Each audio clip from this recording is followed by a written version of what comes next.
Welcome to My Expat Stories. A viewer sent this through last Monday, said he's been putting off telling this story for 2 years, said it still hurts too much. But he's ready now. So here it is, every word of it. If you've ever fallen in love with someone you've never properly seen, hit subscribe, because this one's going to hurt. Here's Derek. I'm Derek, 59, Glasgow. Drive lorries for a living, and I need to talk about mercy, about 11 months of messages, about falling in love with words, about £33,000 sent to someone I'd never seen, face to face, never heard speak properly, never touched, but loved, really loved, because the words were real, the feelings were real, until they weren't. Let me tell you how it started, how a wrong number changed everything. Right, it's January, cold, freezing. I'm sitting in my cab, parked at Gretna Services, just off the M74, halfway between Glasgow and Carlisle. I've got a load going to Birmingham, electronics, leaving in the morning, early start. But it's 9 at night now. I'm eating a Tesco meal deal, chicken and bacon sandwich, salt and vinegar crisps, orange Lucozade, sitting in the dark, engine off to save fuel, just the cab light on, breath fogging in the cold. My phone buzzes. Facebook Messenger. I don't use it much. Just got it for the family group chat. My daughter Sarah. Her kids. My ex-wife posts photos of the grandkids. That's about it. I open it. Message from someone I don't know. Mercy Santos. The message says, "Hi John. I'm so sorry about yesterday. I didn't mean what I said. Can we please talk? I miss you." I stare at it. I'm not John. This is a wrong number. I should just ignore it. Delete it. But I don't. I reply, "Sorry love, wrong number, I'm not John." 3 dots appear. She's typing. Then, "Oh no, I'm so embarrassed, I'm so sorry. I thought you were someone else." No worries. Happens. I feel so stupid. I was trying to message my boyfriend. Ex-boyfriend. We had a fight. I wanted to apologise, but I messaged wrong person. Easy done, hope you sort it out. Thank you, you're kind. Most people would just ignore. Just trying to help. What's your name, if you don't mind me asking? Derek, from Glasgow. I'm Mercy from Philippines, Manila. Nice to meet you, Mercy. And that was it. That's how it started. A wrong number. A mistake. And instead of ending there, we kept talking. She messaged again the next night. "Hi Derek, hope you don't mind. I just wanted to say thank you again for being kind yesterday. Most people aren't." No bother. You all right? Did you sort things with your boyfriend? Ex-boyfriend. And no, he won't talk to me. Says he's done. Says I hurt him too much. Maybe he's right. What happened, if you don't mind me asking? I don't mind. It's nice to talk to someone who doesn't know me, doesn't judge. We've been together 3 years, but it's been hard. He works overseas, Dubai. I'm here. Long distance is difficult. We fight a lot. Say things we don't mean. Yesterday I said something really hurtful about him not being here, not supporting me. And he got angry. Said he's done. Blocked me. Now I can't reach him. That's rough. Long distance is hard. It is. I don't know if I can fix it. Maybe it's over. Maybe that's for the best. How old are you, if you don't mind? 37. You? 59. Wow, you don't sound 59. You sound young. Fun. I'm not that fun. Just a lorry driver. On the road most days. Not much excitement. That sounds exciting to me. Travelling, seeing different places. I've never left Manila. Never even left Luzon. I work in customer service, same office every day, same desk, same people. It's boring. What kind of customer service? Call centre. Australian account. I answer calls, help with billing, technical support, not glamorous, but it pays okay. That's honest work. Yes, but lonely. I work night shift, sleep during day. Don't have many friends, just work and home. That's my life. Sounds familiar. I'm on the road. Sleep in the cab most nights. Don't see people much. Just other drivers at services. It's lonely. Yes, lonely. That's the word. We talked for 2 hours that night. Just about life, about loneliness, about work, about feeling disconnected. And it felt good. Felt like talking to someone who understood. She messaged me the next day. "Good morning, Derek. Hope you have a good day on the road. Drive safe." I smiled reading that. Nobody tells me to drive safe. Nobody messages me good morning. My ex-wife certainly doesn't. My daughter's too busy with her own life. But here's this woman in Manila, Someone I don't know, telling me to be safe. I replied, "Morning, Mercy. Thanks. Hope work's not too stressful tonight." "It will be, it always is. But your message makes it better." We fell into a rhythm. She'd message me every morning. I'd reply, we'd talk throughout the day. About everything. About nothing. About our lives. Our dreams, our disappointments. She told me about her family. Her mother. Sick. Diabetes, her father. Dead. Died when she was young. Her 2 sisters, both married. Both moved away. She was alone in Manila. Working. Surviving. Sending money home to her mother in the province. Bulacan. North of Manila. I told her about my life. Divorced 8 years. Wife left for someone younger. My daughter Sarah, 32. Lives in Edinburgh. 2 kids. I see them maybe twice a year. Christmas, birthdays, we're not close. My fault. I was always working. Always on the road. Missed too much. Mercy said, "It's not too late. You can still fix it. It feels too late. It's never too late. Family is everything." Maybe. 2 weeks in, she sent me a photo.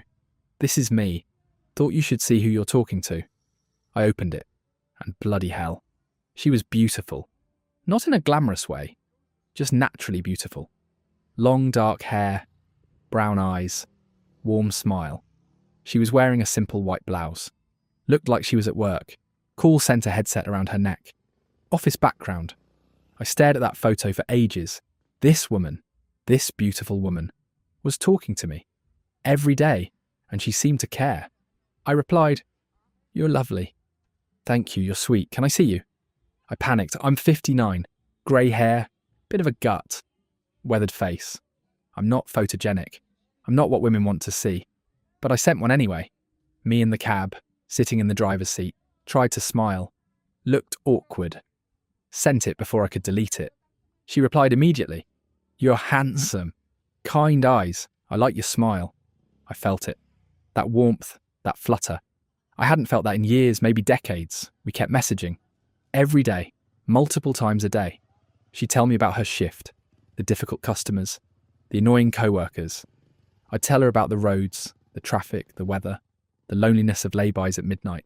She made me laugh, sent jokes, memes, little observations about life.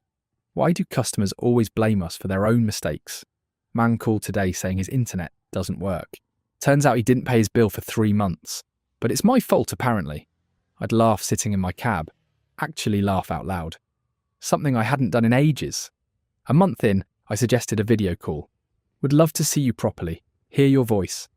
She replied, "I'd love that too, but my camera is broken. Phone is old, camera doesn't work.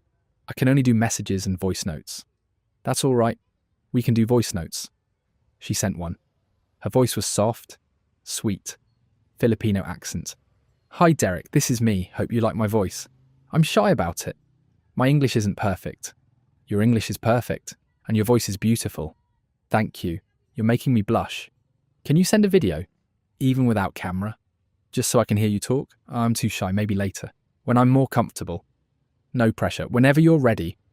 But she never was. Every time I suggested video, camera broken, internet too slow, too shy, too tired. Next week, next month, soon. And I accepted it, because the messages were enough. The words were enough. The connection was enough. 2 months in, she told me about her mother. Hospital bills, diabetes getting worse, needed insulin, couldn't afford it. Insurance didn't cover it. 20,000 pesos a month. About 300 quid. I didn't hesitate. "I'll send it. Give me your details." "Derek, no, I can't ask you to do that. Let me help." I don't know what to say. Nobody's ever offered to help like this. "Say yes, let me help your mum." She sent her details. GCash account. I sent £300. She confirmed receipt. Sent me a photo. Her mother, in a hospital bed, holding the insulin box, smiling. Weak but smiling. "Thank you, Derek. You saved her life. I'll never forget this." I stared at that photo. Her mother, looking grateful, looking relieved. And I felt it. Purpose. Meaning. I'd helped. I'd made a difference. That was the first time. But the relationship changed after that. Deepened. She started saying, "I love you. I know it's fast. I know it's crazy. But I love you, Derek. You're the kindest man I've ever known. I love you too. And I meant it. I really did. Even though I'd never seen her face properly. Never heard her voice in real time. Never touched her. I loved her. Loved the words, loved the connection. Loved the feeling of being needed. 3 months in, I was sending money regularly. Her mother's medicine, her rent, utilities, food, emergencies. £1,000 a month, sometimes more. I didn't mind. I had it. My wage was decent. 50 grand a year. No mortgage, no expenses. Just me and the road. I could afford to help. And she was grateful. Every time. Thank you, baby. You're my angel. I don't know what I'd do without you. 4 months in, she talked about us meeting. I want to see you. In person. Touch you. Hold you. Be with you. I want that too. When? Maybe in a few months. I need a safer flight. Manila to UK is expensive. And I need visa. That costs money too. I'll pay for it. The flight. The visa. Everything. Just tell me what you need. Derek, I can't let you do that. You've already done so much. I want to. I want to meet you. I want to hold you, please. Let me make this happen. She agreed. We started planning. She'd apply for UK tourist visa. I'd sponsor her. Pay for everything. She'd come to Glasgow. Stay with me. 2 weeks. See if we worked in person. See if the connection translated to real life. I was buzzing. Actually buzzing. Counting down the days. Imagining her in my flat. Cooking together. Watching telly. Sleeping next to each other. Being together. But the visa got delayed. Problems with documents. Problems with requirements. She needed bank statements. Proof of employment. Return flight. Travel insurance. All of it cost money. I sent it 2 grand, 3 grand, whatever she needed. And still the visa didn't come. More delays. More requirements. More money. 5 months. 6 months. 7 months. Still no visa. Still no meeting. Still just messages. Still just words. I started getting frustrated. When are we actually going to meet? It's been 7 months. I've sent you over £15,000. And we still haven't even video called properly. She got upset. You think I'm scamming you? You think I'm lying? I'm trying, Derek. I'm trying so hard. But the visa process is difficult. And I'm poor. I can't afford everything they ask for. If you don't trust me, maybe we should stop. No, I'm sorry. I didn't mean it like that. I'm just frustrated. I miss you. I want to see you. I miss you too. I want to see you too. Please be patient. It will happen. I promise. And I believed her, because the alternative was too painful. The alternative meant admitting I'd been sending money to someone I'd never met, someone I'd never seen properly, someone who might not even be real. So I kept sending, kept believing, kept waiting. 8 months, 9 months, 10 months, 11 months, £33,000. All sent through GCash, Western Union, bank transfers. All justified. Mother's medicine, rent, visa fees, flight deposits, emergencies. Always emergencies. And still no video call. Still no meeting. Still just messages. Beautiful messages. Loving messages. Messages that made me feel alive. Messages that made me feel needed. Messages that made me feel loved. Until month 11. Until she finally said yes. Okay, Derek, let's video call. Tonight, I'm ready. I want you to see me. Properly. I want to hear your voice. I want this to be real. I was terrified. Excited. Nervous. I showered. Shaved. Put on a clean shirt. Set up my laptop in the flat. Made sure the lighting was good. Made sure the background looked decent. 9 o'clock. She said she'd call at 9. I sat there, waiting, staring at the screen. Heart pounding, hands shaking. 9:15. Still nothing. I messaged. You okay? Still want to call? Yes, sorry. Internet slow. Connecting now. The call came through. I accepted. The screen loaded. Pixelated at first, then clearing. And I saw her. Except it wasn't her. The woman on the screen wasn't Mercy. Wasn't even close. The woman in the photos was 37. Dark hair, smooth skin, bright eyes. Beautiful. The woman on the screen was 50. Maybe older. Grey streaks in her hair. Lines on her face. Heavier. Tired looking. Wearing the same white blouse from the photos, but it wasn't her. It couldn't be. I stared. Couldn't speak. Couldn't breathe. just stared. She smiled. Hi, Derek. Finally, it's me. It's Mercy. That's not you. Her smile faded. What? That's not you. The photos, the woman in the photos, that's not you. Derek, it's me. I'm just older than my photos. I use old photos from before, when I was younger.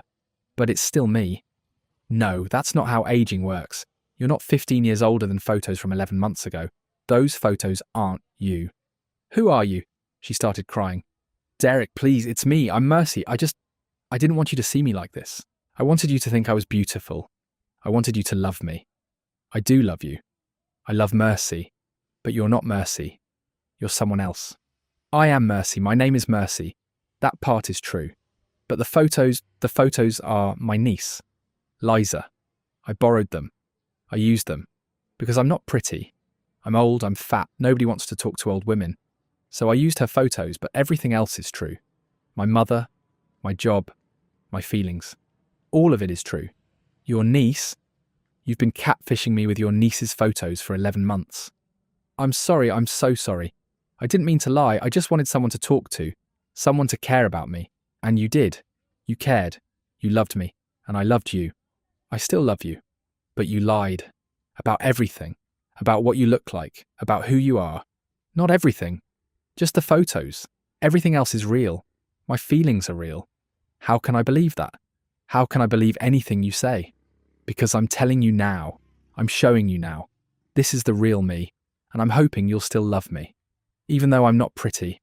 Even though I'm old. Even though I lied. I sat back, stared at the screen. At this woman. This stranger. Who'd been messaging me for 11 months. Who I'd sent £33,000 to. Who I'd fallen in love with. Except I hadn't fallen in love with her. I'd fallen in love with Liza. Her niece. Someone I'd never talked to. Someone who probably didn't even know I existed. I said, "Does Liza know? Does she know you've been using her photos?" Mercy looked down. No, she doesn't know. I took them from her Facebook. She lives in Cebu. We don't talk much. She won't find out. So you stole her photos, stole her identity, used her face to scam me. I didn't scam you. I love you. You took my money, £33,000, for medicine, for rent, for visa fees, all while pretending to be someone else. I needed the money. My mother really is sick. I really do work call centre. I really am struggling. Everything I told you was true, except the photos. The photos are the problem. The photos are why I fell for you, why I sent money, why I believed we had something real. We do have something real. The connection, the conversations, the love, that's real. Is it? Or was that fake too? Were you just saying what I wanted to hear? Playing a role, being Liza? No, I was being me, Mercy. The real Mercy, just with Liza's face. I closed my eyes, tried to process it. 11 months, thousands of messages, hundreds of voice notes. All from this woman, this stranger, who'd been hiding behind her niece's face the whole time. I opened my eyes, looked at her. Why didn't you just use your own photos? Why lie? Because nobody talks to women like me. I tried. Before, using my real photos, nobody replied. Nobody cared. I'm old, I'm not pretty. Men want young, they want beautiful. So I gave them that. I gave them Liza. And it worked. You talked to me, you cared about me, you loved me. But I didn't love you. I loved Liza, I loved the woman in the photos, the woman I thought you were. She was sobbing now. Please, Derek, don't say that, you loved me. The words, the messages, that was me. That was my heart, my soul, my feelings. The photos were just packaging. But inside, that was all me. I felt sick, physically sick. My chest was tight, my hands were shaking. I'd been played. For 11 months. By a woman who wasn't who she said she was. Who'd taken 33 grand and given me nothing but lies. I said, I need to go. Derek, please don't hang up. Let's talk about this. We can work through this. There's nothing to work through. You lied, you catfished me, you stole your niece's identity, you took my money. We're done. Please, I'm begging you, give me a chance. I'll make it right. I'll be honest from now on. No more lies. Just us. The real us. There is no us, there never was. It was always you and Liza's face. And I can't get past that. I hung up, closed the laptop, sat there, in my flat, in Glasgow, alone. I'm staring at the wall, feeling empty, feeling stupid, feeling used. I opened Facebook, went to her profile. Mercy Santos. All the photos were there, Liza's photos. Beautiful Liza. Smiling. Living her life in Cebu. Having no idea her auntie was using her face to scam lonely men. I scrolled through. Found Liza's actual profile. Tagged in some of Mercy's photos. I clicked it. Liza Santos. 24 years old. Works in a hotel in Cebu. Single. Hundreds of photos. Beautiful photos. The same photos Mercy had been sending me. I felt it. The rage. The humiliation. I'd been in love with a 24-year-old woman I'd never talked to, while sending money to her 50-year-old auntie who was pretending to be her. I messaged Liza. Hi, I know this is going to sound crazy, but I need to tell you something. Your auntie Mercy has been using your photos to scam men online. She's been pretending to be you, taking money from people. I'm one of them. I sent her £33,000 over 11 months thinking I was talking to you. I thought you should know. She replied the next day, "But are you serious? I had no idea. I'm so sorry, that's horrible. I'm going to confront her. I'm going to make her stop." I don't know if she did. I blocked Mercy, blocked Liza, deleted Facebook, deleted Messenger, deleted everything. But I couldn't delete the messages. The thousands of messages saved in my phone. The words that had made me fall in love. The words that had made me believe. The words that had cost me 33 grand. I went through them, reading, remembering, feeling the pain all over again. Good morning, Derek. Hope you have a good day on the road. Drive safe. I love talking to you. You make me feel less alone. Thank you for helping my mum. You saved her life. I'll never forget this. I can't wait to meet you, to hold you, to be with you. You're the kindest man I've ever known. I love you. All lies. All manipulation. All calculated to make me send money. To make me believe. To make me love someone who didn't exist. I called my bank. Told them what happened. They said the same thing everyone says. Transfers were authorised. You sent willingly. Can't reverse them. Money's gone. I looked into it. Tried to track where the money went. GCash accounts. Western Union pickups. All in Manila. All untraceable. All gone. I worked it out. £33,000. 11 months. That's 3 grand a month. That's more than my rent. That's more than my food. That's more than I spend on myself. All sent to a woman I never met, never saw properly, never touched. All for messages, for words, for the feeling of being loved, for the feeling of being needed, for the feeling of connection. And it was all fake. All of it. The photos, the age, the beauty, the person. All fake. The only real thing was my money. And that was gone. I tried to work, tried to drive, but I couldn't focus, couldn't concentrate. I'd be on the M6 and I'd start thinking about Mercy, about the messages, about the lies, and I'd have to pull over, sit in a lay-by, try to breathe.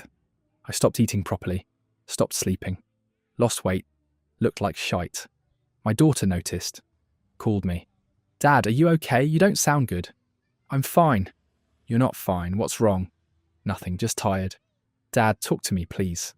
I can't, it's too embarrassing. Try me. So I told her about Mercy, about the messages, about the money, about the video call, about Liza's photos, all of it, everything. She was quiet for ages. Then she said, Dad, I'm so sorry, that's horrible. But you need to report this, you need to get help. There's no help, it's done. Money's gone. Can't get it back. Just have to live with it. Have you talked to anyone, a therapist, someone? No. I'm fine. You're not fine. This is traumatic. You were scammed. You were lied to. You need to talk to someone. Maybe. But I didn't. I just kept working. Kept driving, kept existing. Alone in my cab. Alone in laybys. Alone with the memory of messages that felt real but weren't. I looked at Mercy's Facebook one more time before blocking it. She'd changed her profile photo. Back to Liza's face. Back to the beautiful woman. Ready to scam the next bloke. Ready to send messages. Ready to play the role. And somewhere out there, another lonely man was probably talking to her, believing her, falling in love with Liza's photos, sending money to Mercy, making the same mistake I did.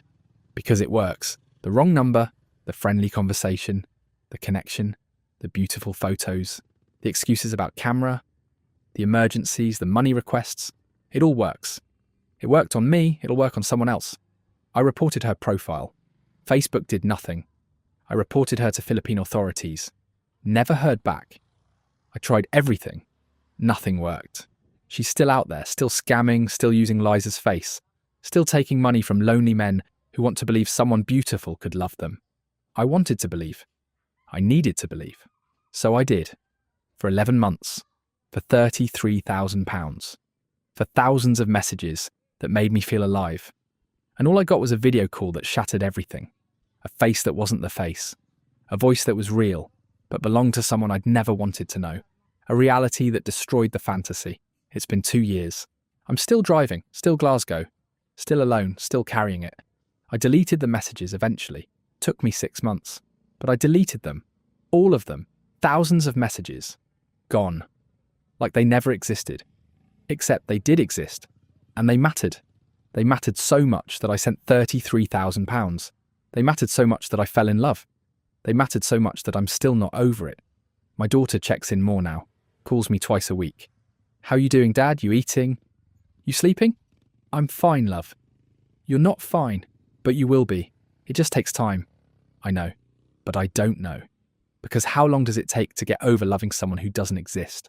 How long does it take to stop feeling stupid? To stop feeling ashamed? To stop feeling like the biggest mug in Scotland? I told one of the lads at work. Big mistake. He laughed. Actually laughed. You sent 30 grand to some bird you never met? Never even video called? Mate, that's mental. How'd you fall for that? I just did. Can he believe it? 30 grand for messages.